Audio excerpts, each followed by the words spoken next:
Hello and welcome to another episode of the Arseholics. Thank you for tuning in. I'm Mize. So just a quick plug really. So if you're watching on YouTube, we'd really appreciate a thumbs up if you enjoyed the episode. If you haven't already subscribed, then please do that. And we really appreciate the support. Welcome back, Niro. How's it going? Yeah, good. Thank you. Good to be back. Good. Niro, Yes, we did miss you. For those who don't know, Niro went on a scouting report to Olympiacos. Breached all kinds of COVID regulations. And managed to get to Greece. And he's back. Yeah. He's back with us. Raj, Arunan, you doing all right? Good. Yeah, good. As good as can be when we lose, but yeah. Well, we didn't lose. We didn't lose. Yeah, we didn't lose. It's like that. It's a good point. It feels like we lost, but yeah. Though it feels like. Yeah, well, yeah, it does feel like a loss. But yes, so 1-1 draw with Burnley. Bit disappointing result. We'll just have a quick look at the team lineup and what we thought of it. Crystal Palace have equalised. Against Benteke, oh yeah.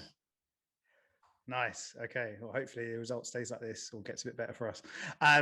So big surprise at right back, Callum Chambers coming in. I believe it was his first start in the league this season. And it's funny because we were talking about him, I think last episode or a couple of episodes ago, that he's been brought on in the last minute to help us see out results. So that was interesting to see him. No Suarez even in the squad, actually. I think Bellerin was on the bench. So centre-back pairing of Louise and Marie. Thomas Partey started, and obviously Smith Rowe was injured. So Willian came in and took his place. Niro, any sort of thoughts on the lineup? Again, it's hard to predict sort of what our strongest 11 will be, especially with Olympiacos sort of coming up in terms of if he's going to rotate or what players he's going to play. So up front, Aubameyang, expected, I think. I guess it was the option between Willian and Pepe. Sort of, neither here or there really between who he would have started, to be honest. They both played well against Leicester. So, I think either one would have been in for a shout to start this game. And then, good to see Saka back after his sort of well-earned, well-deserved rest. I was quite excited to see Partey starting, to be honest. He makes a lot of things happen for us from the midfield, especially, driving forward and picking up those passes. And then, defense, again, another rotation. Is Raj falling asleep there, mate? No, Can you hear us? Talking to me. Yeah. I just got so excited. I thought you were falling asleep at my analysis. No, that wasn't it at all. Sorry, guys. I don't know what's going on. And then, just again with the back four, more changes. Chambers now starting the right back. Again, it was sort of like surprising he was playing there, but it wasn't like a bad choice. Again, you can sort of understand if, I don't know what the situation with Suarez is, but if you wanted to rest Bellerin for Olympiacos, Chambers does the job there. It's not bad. Well, Bellerin hasn't started in a couple of games now, so that's quite interesting. I think I was thinking about Chambers, why he started, especially considering he hasn't played a lot or at all really recently, and it could have just purely been down to he's quite strong aerially compared to the other options we had, and a game like Burnley away. Maybe just more suited really for those set pieces and long balls that are coming in. Yeah. The City do that sometimes, right? Where they kind of have one of their fullbacks who just tucks in for a lot of the game. So initially one of the thoughts was, maybe that's what he's doing. Maybe actually Callum Chambers isn't going to be playing as the sort of traditional sort of fullback, wing-back role that Bellerin and Cedric have been doing. Maybe this was some kind of tactical tweak because, I certainly did not see this coming. No, I don't think any of us did. But it's back to the point of, again, we always moan about this, but keep swapping and changing defenders isn't great. We've kept one clean sheet in 11 now in all competitions, and a big part of that is not having the consistency of your defenders. And to be honest, when I saw Chambers, I wasn't expecting us. I still thought it's a fairly good starting lineup. I was happy with it. So, and ironically, it felt like Chambers was one of our better kind of players actually on the day, wasn't it? Like, he didn't look rusty at all, really, did he? So it's quite nice that he's come back in and maybe can do a job for us until the end of the season. Yeah, definitely. Okay. Yeah. Okay. So we started off really well and obviously got that early goal. So Partey in the middle picks up the ball quite deep. A little bit of almost like a dummy, puts the Burnley defender on his backside. 1-2 with Xhaka, and then as we see with Partey, he's very much a forward-thinking player. Passes the ball forward into Willian, and I was really impressed actually with Willian's position for the goal and just generally through the game. I thought he was finding the hole essentially. So between the back four and the midfield, he was really getting in those dangerous positions, and he received the ball in a really dangerous position where he was able to run straight at the defense. Picks out Aubameyang, who again delivers. We were talking about his form towards the end of he started obviously with the hat-trick a few weeks ago, and his form has really carried on from there. Step overs, gets himself into the box, a couple of step overs, and hits a pretty good shot. I think if you're a Burnley fan, then you'd probably say you'd want your keeper to do better there, but from our perspective, I thought it's hit quite hard, I think, and it was right in the corner in a low shot. So I think he made it quite difficult for Pope, even though he did get a hand on it. So yeah, a good goal from our point of view and a good start. Sorry, Aaron and Raj, I think I'm sorry because my internet connection cut out a little bit there, but it was like the perfect start in that respect, right? It really was. And I think just going back onto what you were saying was Partey, fantastic build up. I think it was amazing how Willian managed to find himself in so much space. That was really interesting, and I think that's just a credit to, I guess, Partey, because by sort of beating the press in the way he did and playing it was quite an underrated pass. He was kind of just flicked around the corner, found himself lots of space. But when it gets to Aubameyang, it's interesting because Burnley have got to do so much better, haven't they? I mean, that was just terrible defending from Burnley. To then get in a situation where pretty much the only place he could hit it is the near post. So I'm not really sure what Nick Pope's doing. And then he gets down and gets a very soft hand to it. So it started as well as we could have hoped. And really, we carried on dominating, didn't we? It's just such a shame that some of those chances weren't able to be converted. But you kind of look at it and you think about Arteta and you think what could have been going through Arteta's head, during that first half until Burnley eventually equalised. And I think it probably would have been everything is going to plan. I think that's how we felt as well watching it. It was a really impressive performance. Like you said, we were creating chances and just really annoying and unfortunate that we couldn't take another chance to get the second goal and give us that cushion. Because Saka missed one, which he really should have scored, and he had a bit of an off game yesterday, but I think you can probably forgive him, to be honest, all things considered, and considering how good he's been for us this season. Yeah. But yeah, so with the and that was the ball to Odegaard as well. Do you remember he overplayed it? I think first. Yeah, there were a few times when he had a shot that went miles over, but yeah. So there were a few good chances. Yeah, that was another one, definitely. Yeah. I think we could talk about the Burnley equaliser for a while and probably pick this one apart. But Arunan, when you first saw that happen, what was running through your mind? I don't know, where do you start, right? We were totally comfortable at that point. I think I was probably on my phone at that point when Leno had the ball, because I was like, okay, as a breaking play, we'll probably play it out from the back and build up like we usually do. And then I look up and Jack has got the ball, and then all of a sudden it's they've scored, right? So I'm in two minds about whether this is one of those where it's just so unlucky because it's one of those things, it's a one-off, these things happen. But then you look at one of the players involved with Xhaka and you think, why always him? Like, why is it always Xhaka that makes this error?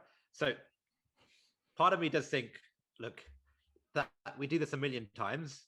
We play it out from the back. It's always almost perfectly fine. We play ourselves out of trouble. We usually do it quite well. But then the other part of me is like, what are you doing? It has to be Xhaka. Why? And it's another mistake by Xhaka. And I saw a stat that said since the last 2 or 3 seasons, no player has made more mistakes leading to a goal than Granit Xhaka, right? And apparently he's made 8 since he's signed for us, which is the highest in the league. So I don't know, 4 or 5 years? Yeah, 8 have cost us goals, but the amount of times we've seen him in the past give the ball away and not get punished for it, or play a stray pass. Yeah. It must be so frustrating for Arteta because Xhaka for the last 2 months has probably been one of our best players. He's been moving around really nicely, getting forward, doing defensive cover on that left side really well.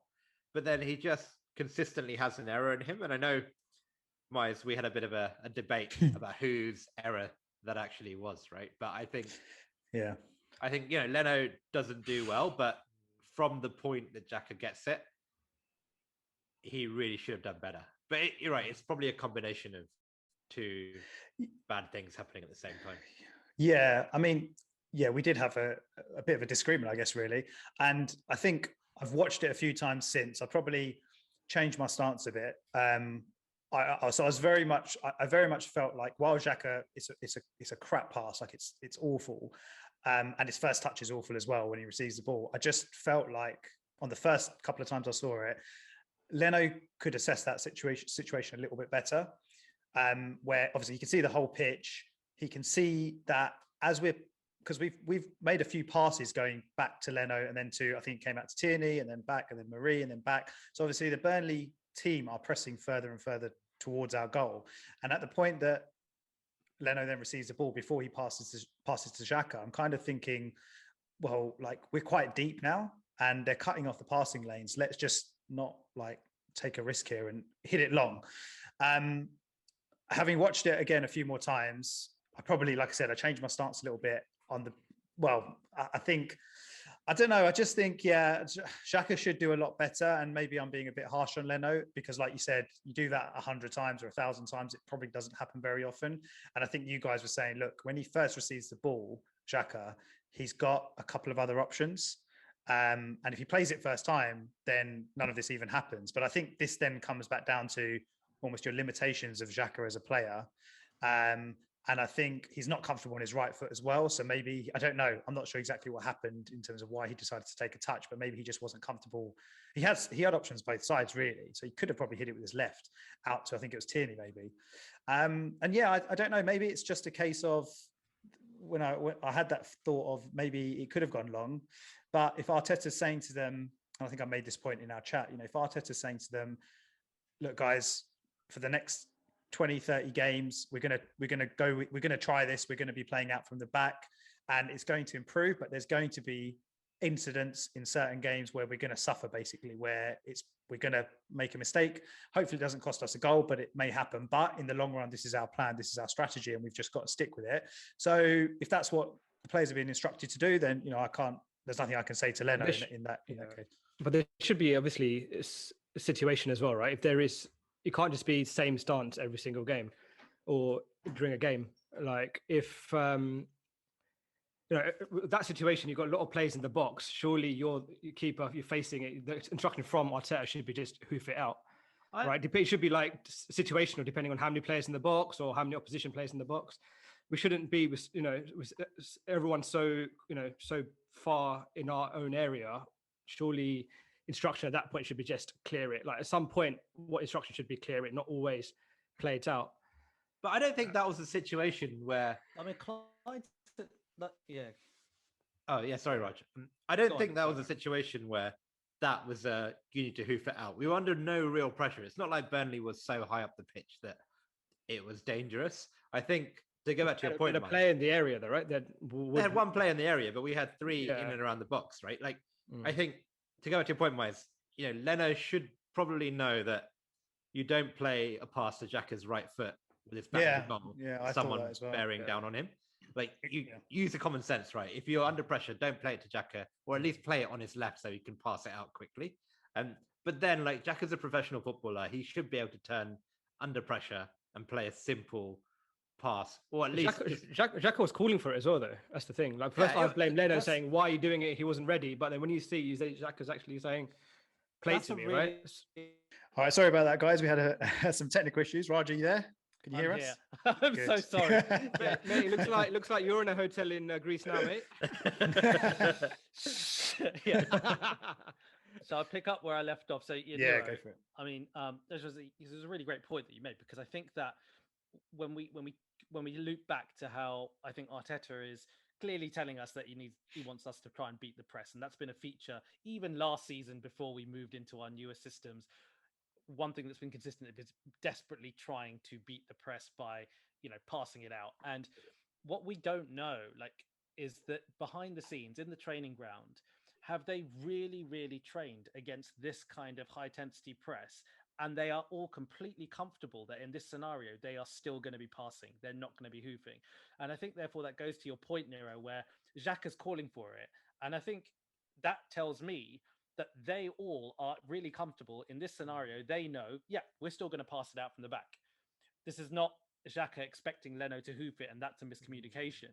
So it's hard to blame Xhaka in the sense that, and it's hard to blame Leno and Xhaka if that is the case, because it feels like all they're doing is playing to not only the tactical instructions, but also to how they've trained. And then it's just a poor execution part on Xhaka. And maybe that is going too easy on Leno by basically just sort of saying Leno's just doing what he's been told to do. But I do think that's the bit that it's hard to ascertain, because all the commentators, a lot of the pundits, a lot of Arsenal Twitter are like, why didn't we hoof it? Why didn't we do that? I guess in hindsight, you can say that, but maybe it is part of a very strict set of tactical instructions from the manager. Yeah, but that's my point. It shouldn't no instruction should be rigid, right? It should always be a bit of flexibility depending on the situation. Yeah, I think it raises a wider question about Xhaka, and if we've got a system that essentially puts Xhaka under pressure from pressing, or I guess Burnley attackers or any attacker from the opposition team, do you think Arteta really wants someone like Xhaka playing that role long term for Arsenal? So, do you think Xhaka will be here next season if everything, assuming we have the funds to replace him and sell him and something comes in? I know there's loads of questions there, but in an ideal world, do you think Arteta would have Granit Xhaka in his first 11 in that midfield role? You sort of saw the two sides of Xhaka in that game with both goals. Like the 1-2 he played with Partey, I thought was really good, which someone like El Nini Puli wouldn't have done. So I think I always liked Xhaka as an attacking player, but he's got so much fragilities as our holding sort of defender, a holding midfielder. I like the way he distributes the ball. He can pick out passes pretty good. I think he's quite smart going forward. He just needs to cut out the errors sort of going backwards. And I remember, was it Raj, one of you boys, you said, was it like a month ago, that this season we hadn't conceded a goal from an error, right? And and now we've got 2 in 2 games. So maybe if we can continue, I don't know if it's just lapse in the last sort of couple of months or what it is, but if we can just continue to sort of weed those issues out, then I don't see why we can't have Xhaka there as a sort of in the squad in the long term.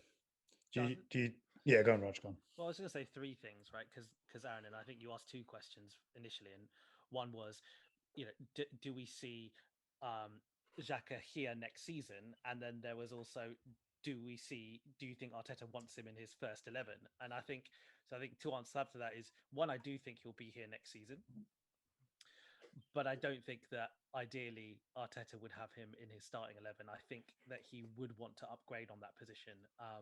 I think he's in a position where he's going to receive the ball and he's going to distribute the ball probably more than anyone else on that pitch. So he's going to be in lots and lots and lots of situations where he's having to kind of receive and pass. And I think if you're going to do that, you need someone who is not going to make those kind of poor execution kind of circumstances like he did the other day. Because I think the third point is really it really does come down to that. It comes down to the fact that he is the guy who is receiving so much. And if you look at the point around errors, it's a funny one, because if we say that Xhaka has made the most errors leading to goals in the Premier League since he joined, or whatever the stat is, it's hard to unpick that, because it may be because also we've had a poor defensive structure. So when he's made the errors, there's been goals. And there are other players in other teams who make just as many errors, but they're not costly because they defend better as a unit. And actually, maybe we're getting better now overall, which is why, Niro, to your point, this is perhaps the first error he's made that's led to a goal. But let's recap to Benfica a couple of Thursdays ago. Do you remember, like right before half time? That cross. Exactly, that could cost you, right? So maybe in an ideal situation, Arteta wouldn't have someone in that role doing things like that. But would you say? I think long term, he's probably not part of the plan. But I wouldn't say that's a priority position at the moment. I think Arteta's probably probably has different positions, which is more of a priority to fix up rather than Xhaka's position at this moment. So I think my opinion, next year, I think he'll still be starting 11. Maybe after two or three windows, maybe then he'll be under pressure. Yeah, I think you're probably right. I agree. I think if Xhaka is so important to how we play right now, and he brings a lot of good qualities, especially tactically. He's very tactically disciplined. There are games where we essentially ask him to cover on the left. There are games he sits a lot deeper. There are games he pushes up a bit.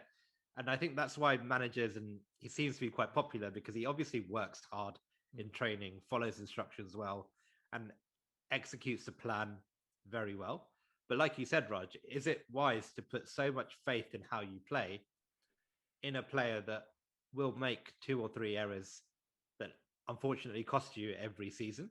And that's, potentially 9-10 points every season purely because you're playing a guy like Granit Xhaka. So I actually think if it's probably, we could probably need a separate conversation on what positions are a priority for us this summer. But if you get a chance to improve on Granit Xhaka, I think you take it, right? We've got Partey now.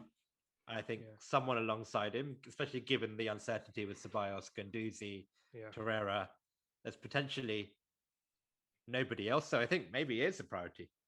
Yeah. Well, you're saying points again, but against like yesterday, we should have still got 3 points. Yeah. Even if we conceded, we should have still won the game. So it would have been 0 points in that sense, right? So again, depending on, because it's Arsenal right now, we're not winning games, and that mistake is highlighted as that's why we lost the game.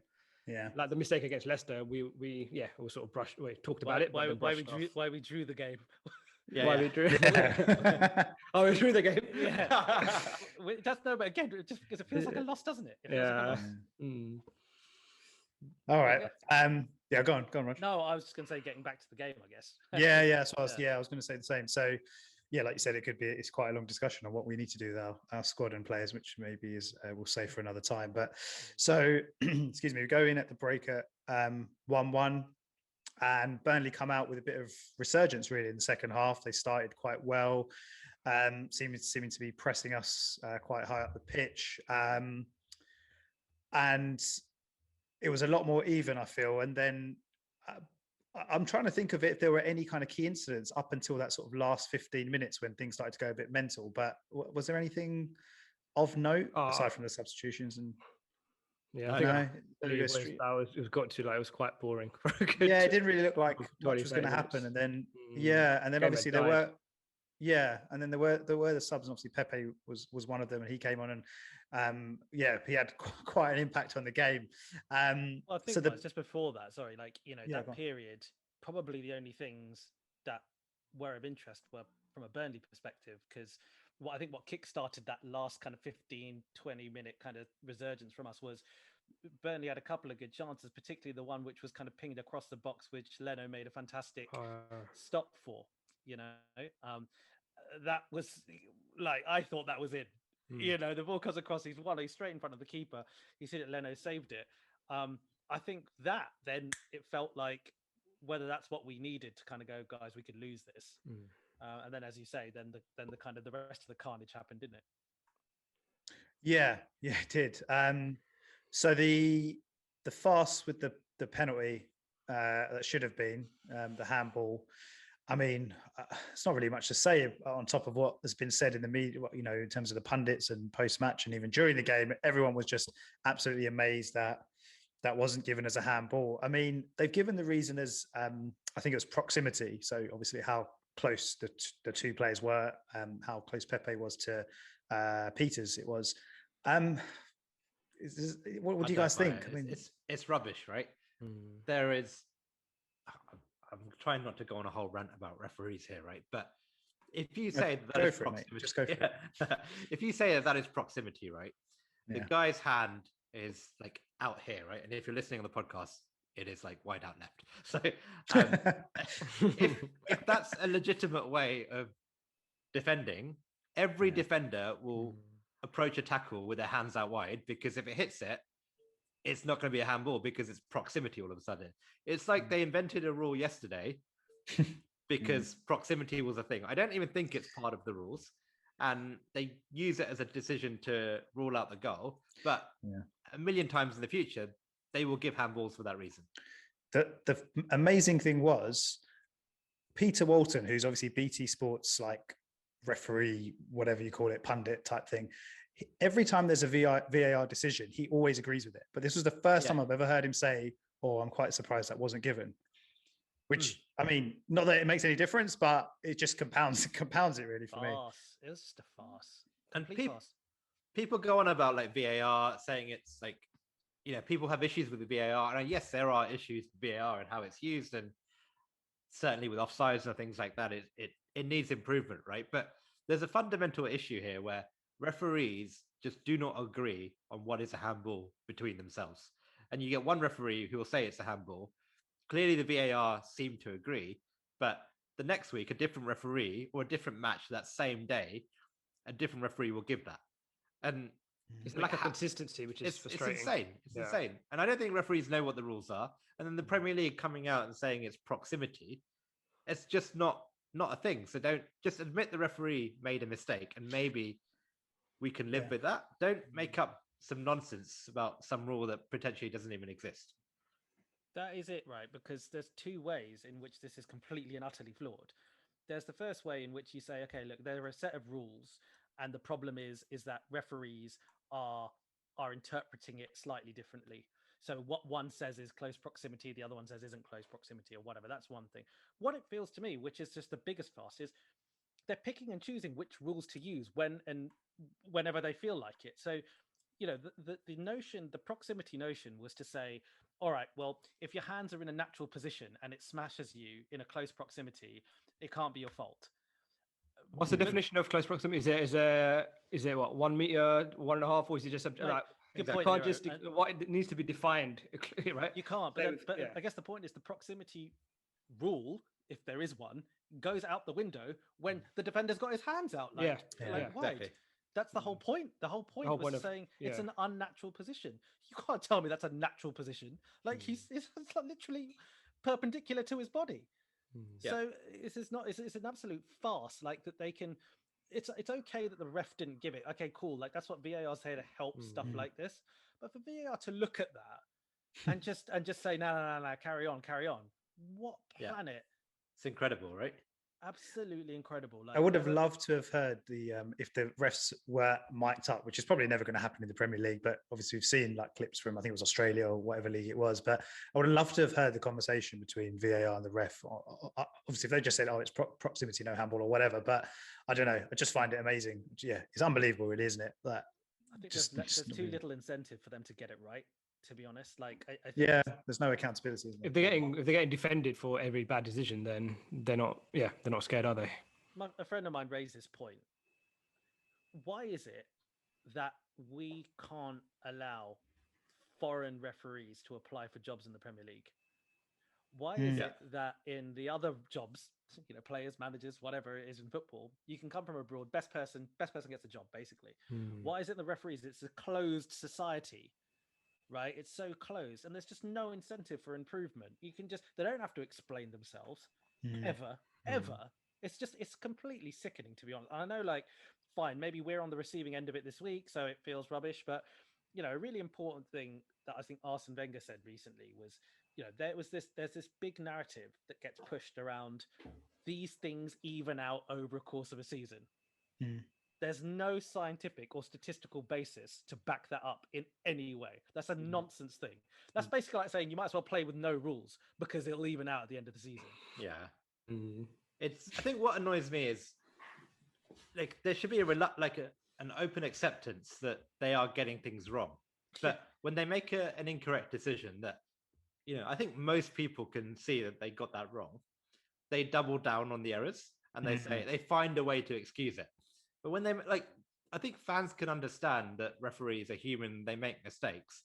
that's why we put VAR in to say, look, here's a second person. So the chances of two people getting the same thing wrong should be almost impossible, because someone gets to see that 3 or 4 times, and that second person knows the rules, and then therefore there's no chance to make a human error. Yeah, But if he doesn't know the rules in his head, he can refer to a book. But there's so much like scrutiny. I think there is a lot of scrutiny about VAR, about how long it takes, wrong decisions. I think that's why maybe they're making quick decisions to counter that sort of criticism, and then they feel the need to whatever they've probably got a rule, whatever happens, we'll just stand up for it and stick together, right? That's what it feels like. But as you're saying, if they just came out and said hands up, it was a genuine error, then as fans we'll be like, we'll feel better about it, rather than them having to sort of justify what they did. It just leaves a sour sort of taste in your mouth. Well, the conspiracy theory is that the referees want VAR to fail, right? They want the VAR experiment to fail. So if we take VAR away completely, then they can go back to how they were doing things before, right? That's a conspiracy theory, I'm just saying. But no, but technology in any, like, mate, if you look at cricket, you got DRS, right? You got Hawkeye in tennis. Technology is definitely beneficial for the sport. It's not about the technology which is in question. It's about how people are using it. People need to get they need to be trained better at using it and keep it consistent across the board. It works in every other sport. There should be no reason why it shouldn't be working in football. So with VAR in the Premier League, is it one guy sitting in wherever it is, replaying it and making a decision? Is it a group of people, or what is it? Is it one ref? Sorry, I think it's one ref and then one like technical person who like uses the cameras, shows them the replays and all lines that and stuff like that. I mean, even that is just questionable, isn't it? Really. Yeah. I mean, I know it's one ref on the pitch and he uses the help of his assistants to make decisions when he needs to, but I mean, there's an argument why isn't it then the referee on the pitch can always, sometimes I'm just still trying to figure out, sometimes the referee goes and sees the video, sometimes VAR makes the decision. Why didn't he always put it down to the referee to go and make the change? Let's go on, one of you guys. Yeah, I think the idea was to there's this notion that the referee on the pitch should be the ultimate decision maker, or the person that's ultimately in control, which I think is, to be honest, a bit of nonsense. So it's this whole clamor to get the referee to go and look at the TV screen, which if you want to stand by this notion that the referee on the pitch is in control, that's fine.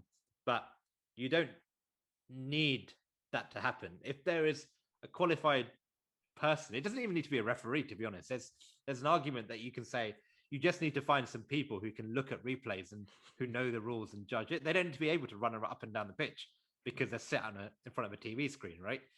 That you find competent people to look at the TV screen and say, that's an error, that's not an error, you've got it wrong, then just go with it. This whole concept of empowering referees and not wanting to overrule each other has just led to this huge flawed implementation of technology. But the main thing is that the referees and the people that are making the decision are just making bad decisions. But even then, it can be subjective, though, isn't it? Like an offside, is it a sleeve which is offside, or even that? That's a whole nother. But what I mean is, it's always going to be, if you're going to have a person there, it's always going to be in his opinion. Like, for example, anything, even when we talk about stuff, I'm going to disagree with you, right?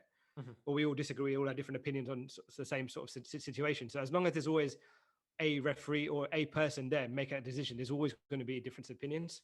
So I don't know what the way around that is. Well, do you know what it is now? To be honest, right? You may be you brought up cricket and tennis. Let's take cricket as the example. Mm. When you get technology involved, let's just say it's an LBW decision in cricket, right? They go, did the ball pitch outside leg stump? Yeah. Yes or no? Yeah. Did the ball hit the bat? Mm. Did those? It's very binary questions. Yeah. So why can't technology do that in football then and say, is it? They'll have two lines. Is the line of the player or defender further or below before the line of the attacker? This is my problem. That takes out the subjectiveness of two eyes looking at it. It's just technology. Agree. If it works for the, if it works for the goal line technology for it passing the goal or not, it should be on the same basis, right? Exactly the same basis. Completely agree. I think my issue was more, it wasn't, offsides I think are one thing. I think more generally, right, when I think if I was to do a root cause analysis as to why this is going wrong, it's because ultimately, if we take what's happening in football and compare it to what's happening in cricket, it's basically like saying sometimes they choose to implement that if it pitched outside leg, it applies. Sometimes they chose to apply that if it hit the bat or not.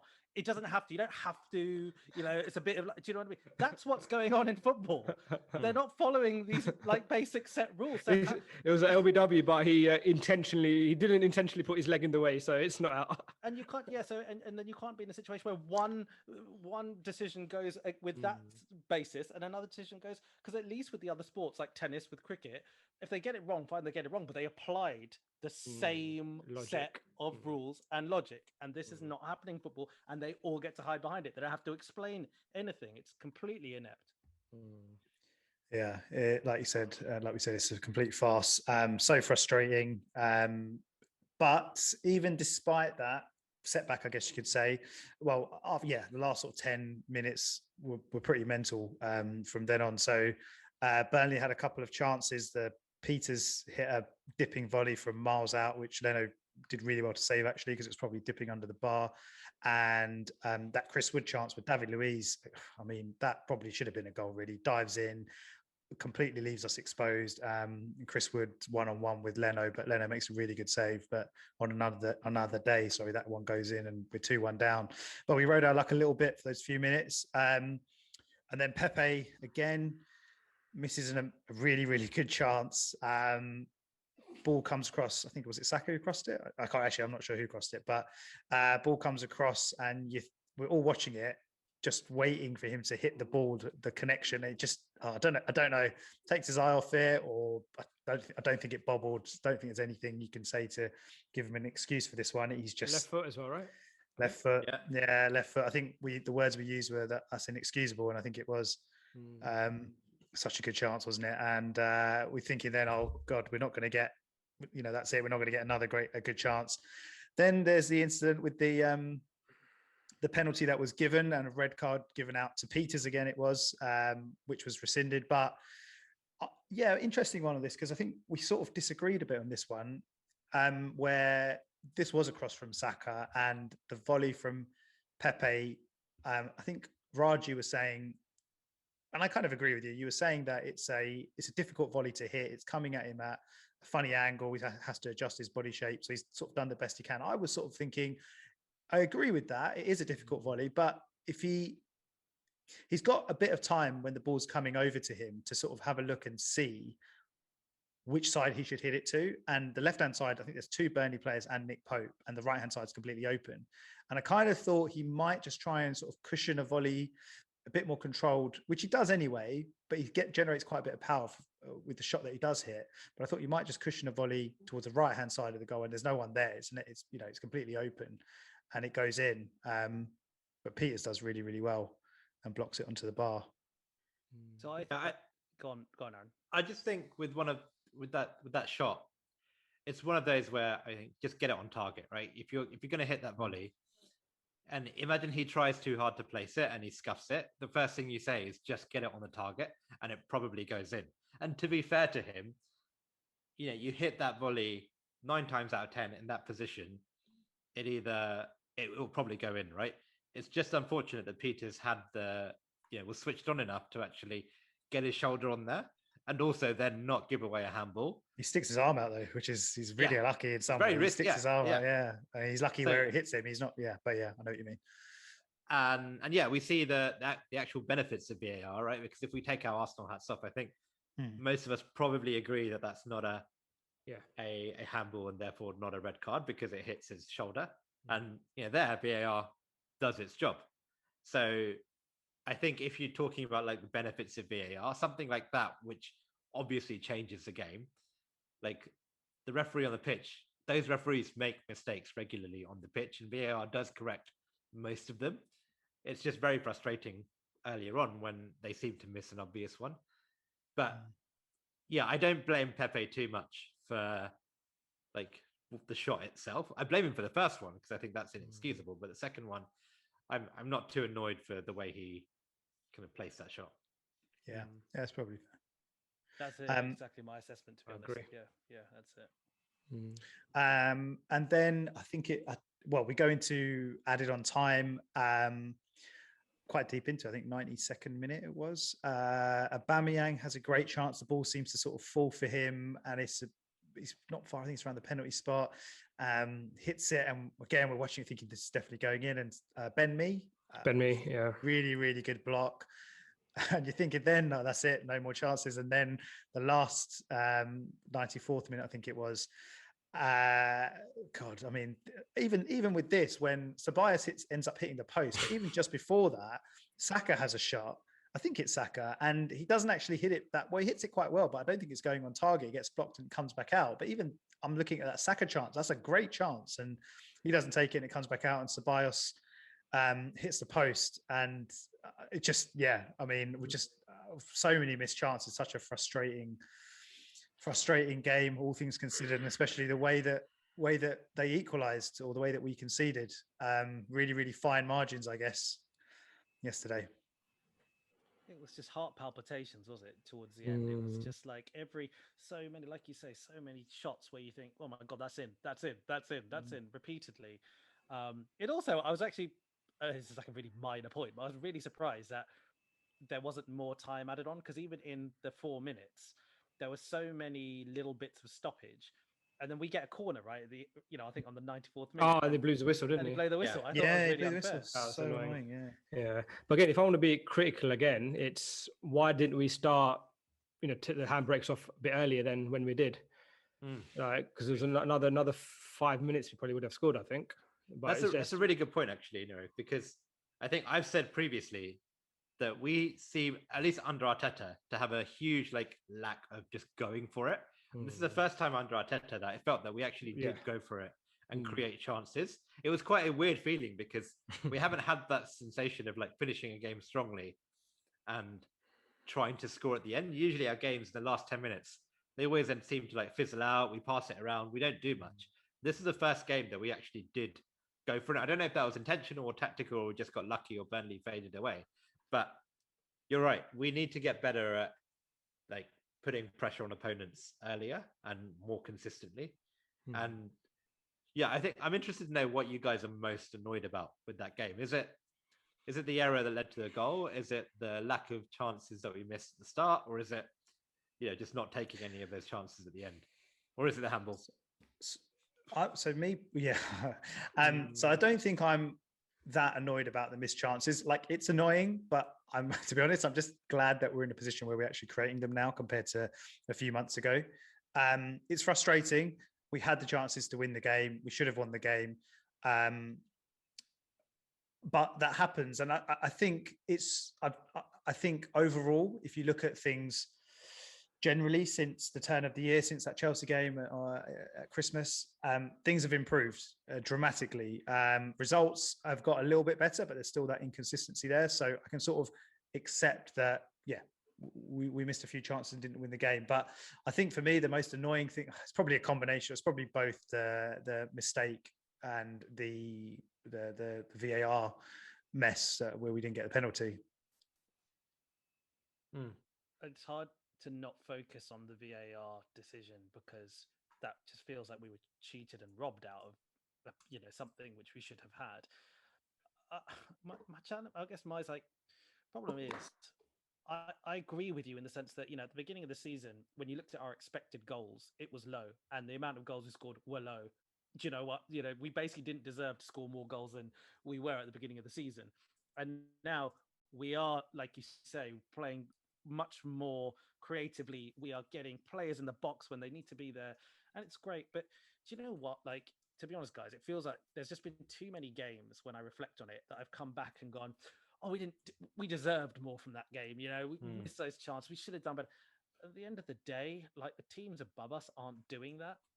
The teams above us the games they have like this are much fewer. And so, yes, in isolation, I can look at this game and go, do you know what? I don't really, I'm quite optimistic. We played really well. On another day, we win. But I've been saying on another day, we win so many times that it just feels like, am I missing the point here? Am I missing something? Actually, should I be harder on us and say, is it, and whether maybe that's just as simple as saying, guys, you need to work on your finishing in training. I don't know if it's as simple as that, but it's hard. I guess the reason I'm sort of looking at it from the we're making progress kind of angle is we talked about Xhaka being upgraded, for example. Hopefully, we probably all would say, if we're being honest, we would want him to. We'd want to replace him in the summer or as kind of in the next few transfer windows. So possibly next season, we're looking at a different midfield pairing, Thomas Partey and someone else. And whoever that other player is maybe doesn't make that mistake in the future. You're looking at Saka missing the chance he missed. I mean, to be honest, I think it's a case of take that chance. Or if he has that chance 100 times, he probably scores more than he misses. Even with the Pepe one, for all of Pepe's kind of criticism, I can't really explain what happened with that chance that he had, the one where he just like an air shot. But again, I feel like give that chance to him 100 times, he probably scores majority of the time, at least hits the target. And again, the VAR incident on another day that gets given. If it's I don't want to say if it's another team, I'm not saying that we're getting harshly treated, but yeah, another day, another situation, another scenario that gets given. So I just kind of think I think for me it's more I'm looking more from the things are looking much better compared to like how turgid it was in November. Like we couldn't even get the ball into the box in some games, and we were going up 1-0 down, and there was nothing. There was no creativity, and obviously that's changed with him, Arteta changing, who he's playing in the number 10 role, Ødegaard coming in. Everything generally looks better, and yeah, I think that's just the angle I'm coming at it from personally. Yeah, I think for me, I was just most frustrated that fact we went 1-0 up really early in the game, and I knew, I knew we had to get another one quick, or we'll end up messing this game up. And I just think, yeah, like you said, we had a couple of chances, but I don't think we went for it. We should have put the game to bed as early as possible. But I think we only had that Aubameyang shot was the only shot on target we had whole of the first half. Burnley had more shots on target in the first half than we did. But we had chances though, right? Like Saka had that chance. Saka had a chance, yeah, and then the Partey shot again, it was hit and hope really. But still, you go 1-0 up, just keep Burnley under pressure, just go and get that second, get that third. And then second half, like I said, the first half an hour of the second half was a dead game. Like we didn't take the handbrakes off early. And, we can sit there, and complain about individual errors or, VAR decisions. But I just think when you're 1-0 up, you got the confidence, just go for it and just put the game out of the question, because 1-0 up is never, for any team, to be honest, being 1-0 up is never comfortable, and anything can happen. Yeah, I agree. We have a massive reluctance and inability to kill off games. We did against Leicester, to be fair, but that was the first time we really did it. And we're not good enough to really dominate 90 minutes of a game just yet. So in these periods where we are on top, like that period after we scored and the last 10 minutes, we have to take our chances, because we ultimately we don't have a defense that is, you can rely on and know that, we can sit on a 1-0. And I don't think that many teams do, to be fair. Yeah, I think that's a good point. Not many teams do. Yeah. And if I could revise what I'm most annoyed about, I think. A lot of teams don't do what? Sorry, not many teams have a defense of the quality where you can just go 1-0 up at the start. Yeah, exactly. We're not going to bank 86 minutes of defending, right? Yeah, it's not. Possible. And I think based on that, I think, to be honest, apart from the VAR bit, the bit I'm probably most annoyed about is the stuff that Niro was talking about, where I think that period in the second half where we just kind of almost like just let it pass us by. 20, 25 minutes, that second half where we just didn't really do anything. And I'm sorry, we're not there yet. Like, if you're not going to be clinical, then you need to be on it for a lot longer than that. And, we just listed out various chances. Miles, you said like Pepe, normally 99 times out of 100 he scores that, or Saka he scores his. Partey, his shot could maybe done a little bit better. This, that, and then we get in these conversations, and I agree with you. It's not that I disagree with the fact that they probably normally score these things, but at the same time, and I guess we look at our league position, and we can put a lot of it down to that terrible period, in November time. And Miles, you're right. I think we've progressed so much since then. But at the end of the day, you've got to go away to Burnley and win games. Got to just however you do it, however it happens. So are we? Yeah, I mean, I agree, but I just think it's we're in the middle of that upward trajectory essentially. So we're, like you said, we're just not there yet on a number of aspects. We haven't got the right personnel, in a number of positions. We haven't got the right personnel or the personnel that Arteta wants. We've always said it's going to take a number of transfer windows for him to get his team. Again, we're going to see changes this summer. So maybe it's just a case of we should be beating Burnley, especially when we create the chances we do. And on another day, maybe we do win that game, but maybe we're just not there yet. The consistency, managing Europa League and Premier League, all of these things are factors that I just feel like things are getting better. And I'm kind of hoping that as long as we stick with Arteta during the kind of bad periods, which we did earlier in the season, I hope we do that going forward.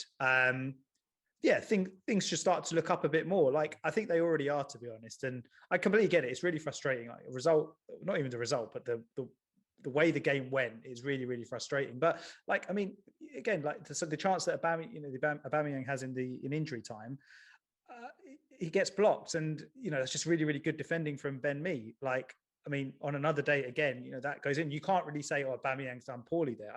I get what you're saying. Maybe I'm just looking at it from a more positive angle. I think I probably agree with you. To be honest. If the biggest problem we have now is why didn't we take one of the 7 or 8 chances that we had? Like that's a problem that is quite easily fixable. 5 minutes though, right? I think the question is if we had those 7 or 8 chances, if we started earlier, it would have been 12, 13 chances. We would have got a goal. Yeah, right? But then I look at that and I look at the first half. I think we did enough to win that game, and I just feel like I mentioned in the Leicester game. I know, 100%, we've come leaps and bounds from where we were before. But I did mention then, we needed all 11 players to be playing well to beat Leicester. And yesterday, Saka had a bad. I know he's due a bad game anyway. He had an off day, and a couple of players had off days, and all of a sudden, we're not winning games. We need to be able to win the games, even though we've had bad referee decisions, individual errors. We need, and our best players not playing well. We need to be able to, do you know what I mean? Just go in and win those kind of games. I think that is then a proper sign of improvement, but that will come. For me, there's just 2 things weighing either side. There's one side where I think I just completely, utterly agree with a lot of what you guys have said, in the sense that it's hard to not see progress. We are seeing progress in so many areas. It's really encouraging, to be honest. That is one side. And yes, it might be just that we need to improve in finishing or whatever, some personnel. The other side is I look at it and I go, all right, well, our last 3 results against Burnley have been 2 draws and a loss. And before that, we won 11 times in a row. We're having our worst season of all time still in terms of our league position. Yes, we had a poor little period, but still, worst ever sort of season. So sometimes, when you take a step back and then you look at it just in that way, then you kind of go, are we actually too in the detail, seeing all these positives because we're really in the detail? Whereas if we took a step back, is there something that we're missing here? Is it actually a lot more basic? And should we not be expecting more from the players that we have? And even the little time that Arteta's had, should we not be expecting more? More might just be 6th, by the way. More might just be that, but it's difficult. So I've got those 2 things almost. Yeah. But back to the point again, we were before this podcast, we were saying, Arsenal's defense is, we've improved a lot. We're great, but again, we're 1 clean sheet in 11 games. That sort of counters our feeling, as you're saying, of a feeling that our defense has improved, but then the stats don't back that up necessarily. So maybe it is just we feel that it's improving, but we're sort of conceding a goal a game, aren't we? It sort of seems to be averaging out. I don't know how many goals we've conceded this season, but there's some games where we don't concede them, but generally it seems to be goal a game. We're not. Yeah, we still conceded quite a less in the Premiership, but that's because we're not getting hammered anymore. But we're losing loads of games 1-0. Yeah, we've lost. We've been losing games by 1 all season, haven't we? Which is another frustrating thing. Yeah, I was trying to count this. How many? I actually think we've only, in the Premier League, we've only conceded more than 2 goals a very small amount of times. Villa beat us 3-0. Yeah, I think Villa, Liverpool, Leeds. Leeds 4-2. I'm not sure there's many more. Which are signs of a pretty decent signs of improvement defensively. Then you take Xhaka out the team and you probably save a few more goals. So, all right, guys. So, in terms of our league position, anyway, as we're talking about, that leaves us in 10th still. 38 points from 27 games. I mean, it's. I was just trying to see, if we do this, if we do that, where could we potentially end up? And I was going to ask you guys, just out of interest, really, with 11 games to go, where do you think we're going to finish? All things considered, Europa League, other teams have games in hand on us. We have Spurs next week, but yeah, just to get your thoughts, where do you think we are going to end up? I'm going to reluctantly say 8th place. Okay. I was maybe a little bit more positive before. I look at some of the other teams ahead of us. Yes, look, Liverpool are really struggling, but you look at Chelsea, they're coming into good form. Tottenham, they're coming into decent form. Are we being too complacent to just assume that your West Hams and your Villas are going to, just mess it up? Leicester, fine, they're dropping, but I can't. They're far too ahead of us, Leicester. Yeah, and Aaron, you made a good point the other day, which I think, to be honest, sums it all up, is that we have been incapable of putting a run together this season. And if we are going to get top 6, we need to have a really good run from now to the end. It's not. That's it. So I mean, which top 6 would have been possible without Europa. I think without Europa, would have been playing best 11 every week with rotation. That's possibly not going to happen. So yeah, I mean, so top 6. So if Spurs are 4-1 up, so let's assume they win. They go 6 with 45 points, so we'd be 7 points off them, having played the same number of games with 11 games to go. But there's teams that have games in hand, like West Ham could go 48 points when they play. So that'll be a 10-point gap. So I don't know. I'm not sure about top 6. Yeah, there's so many wild cards just above us, like Everton. West Ham, Villa, Chelsea. Like, what are they going to do? Are they going to crumble, or are they going to hold their form? And then But I think we're inconsistent though. That's we're equally as inconsistent as everyone else. Right? Yeah, but they've got points in the bag, which I'd rather have at this stage than. So you said 8th, Raj, yeah. Niro. So I know. A few weeks ago you were touting us for top 4. I take it you've changed that. Yeah, that Benfica results changed it for me. The fact that we're still in Europe. Yeah, I'll probably say 8th. Like, wow. So you've got top 4 to 8. That's a big. If we weren't in Europe, if we weren't, like for example yesterday's game, right? If we weren't in Europe, we'd have played fully strength team. We might have won. Yeah, but mate, we rested everyone against Leicester and won that game. So I mean, I don't know if that theory's all And also, hang on, bud. This theory doesn't reconcile because you also predicted that we would beat Benfica. So in your assumption that we were going to finish top 4, you had already factored in that we were going to. Just doing it to wind us up. We will come. It's changing it. No, I think I'll say. Are we mathematically out of winning the league? Can we still? Mate, I think mathematically we still get relegated. So yeah. I'll stick with 8th for now. Down 4. So 8. Aaron, and you don't care, do you? Because you said the league. I don't. Yeah, I was saying I don't even look at the table anymore. But I just had a quick look at my phone now, and I'm gonna say we finished 6th. Oh, I think. So who are we finishing? Who's finishing above us? If we finish so I'll do a quick top 6. So City will obviously finish above us. United, unfortunately, Chelsea will. Yeah. So I think that's going to be a top 3: City, United, Chelsea. I think Leicester will collapse. They're 15 points ahead of us. We're not going to catch them up. There's plenty of time. We have a game in hand. I don't think Leicester will finish below us, but I think they'll collapse. So I think Chelsea. They'll be 4th. So Leicester will be 5th. Leicester will be 5th. I think. Unfortunately, I think Spurs will probably get 4th. So you think we'll finish above Liverpool and West Ham and Everton? Yes. All right, we'll have to revisit that at the end of the season. Really interesting. I'm going to say 9th. Yeah. I mean, I think I've sort of said this before. I think hopefully as we progress through the Europa League, that's going to take precedence. And like you guys said, we just can't put a run together. We're so inconsistent. You can't call any of our results. We beat Leicester the other day. No one expected that. And then like we've been saying, like the Burnley game, it's a game we should have won, did enough to win it, and we still didn't win it. So I just think it's going to be very much of the same for the rest of the season. I think as injuries start to come in, it's going to have to rotate a bit more. And Europa League will take precedence. I'm basing this on the assumption that we get past Olympiacos and we get into the quarters. So I'll say 9th. It's interesting because our next 3 games will basically define our season. So we've got Spurs in the league. Forget in the league, Spurs, West Ham, and then Liverpool. Oh, yeah. If some miracle happens, easy 9 points. We take 9 points. Don't jinx it. Don't jinx it. Why jinxing it? Just don't talk about Tierney, Niro, and we'll be all right. the prediction will be on. If we lose all 3, then mate, I said about Willian, mate. He's another assist. Another assist. Now he's outright top assist. It's impressive. Long may it continue, hopefully. Yeah, long may it continue. Yeah. By the way, I still think, regardless of us, I still think we're going to win the Europa League. Oh wow, really? Did you say that before? I didn't. Okay, I think that's the first time I've heard you say that. As in, you didn't say that before. Maybe you never asked. It's too early to ask about that, mate. setting ourselves up for heartache. I think we're gonna do it. All right, hopefully. I saw this a tweet online, which is no one's capable of beating Arsenal the way Arsenal do.